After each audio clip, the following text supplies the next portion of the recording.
তীব্র রোদ উপেক্ষা করে ডালাসে মিশরের বিপক্ষে আর্জেন্টিনা জয় উপভোগ করেছেন আলবিসেলেস্তের সমর্থকরা। প্রত্যাবর্তনের অবিশ্বাস্য গল্প লিখে তাদের আস্থার প্রতিদানও দিয়েছেন লিওনেল মেসিরা। শহরের ক্লাইডওয়ারের পার্কের গ্লোবাল ওয়াচ পার্টি ঘুরে আরও জানাচ্ছেন সহকর্মী ফয়জুল ইসলাম। ডালাসের তীব্র রোদে দর্শক কম ক্লাইডওয়ারেন পার্কের গ্লোবাল ওয়াচ পার্টিতে। তবু যারা ছিলেন মেসি আর আর্জেন্টিনার গোলের অপেক্ষায় ক্ষণ গুনেছেন।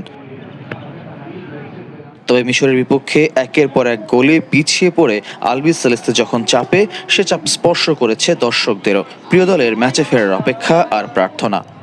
ভোগান্তি ভুলে চলে আসুন রিগালে। ওয়ারেন্টি সহ স্টাইলিশ কালেকশন নিয়ে রেডি রিগাল ফার্নিচার।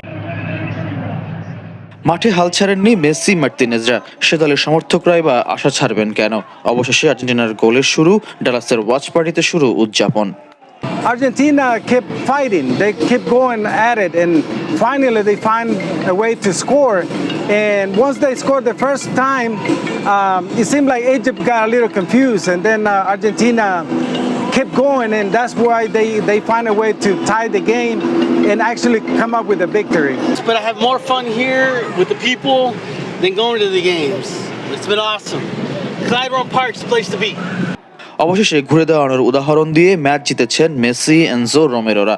আর্জেন্টিনা সমর্থকদের জয়োৎসব, বিশ্ব চ্যাম্পিয়নদের উপর আস্থা রেখেছিলেন, প্রতিদান পেলেন। Everybody knows already what Messi is capable of, so we just witnessed today another great game from him. I'm a very much fan of Messi and Argentina. I've been cheering, for since so long, and I knew that Argentina gonna win this match. And at the end, the result is, so fabulous. I love it. Argentina সমর্থকরা এবার তাকিয়ে Kansas সিটিতে সুইজারল্যান্ডের বিপক্ষে quarter final ম্যাচে। ফয়জুল ইসলাম, channel 24, Dallas, যুক্তরাষ্ট্র।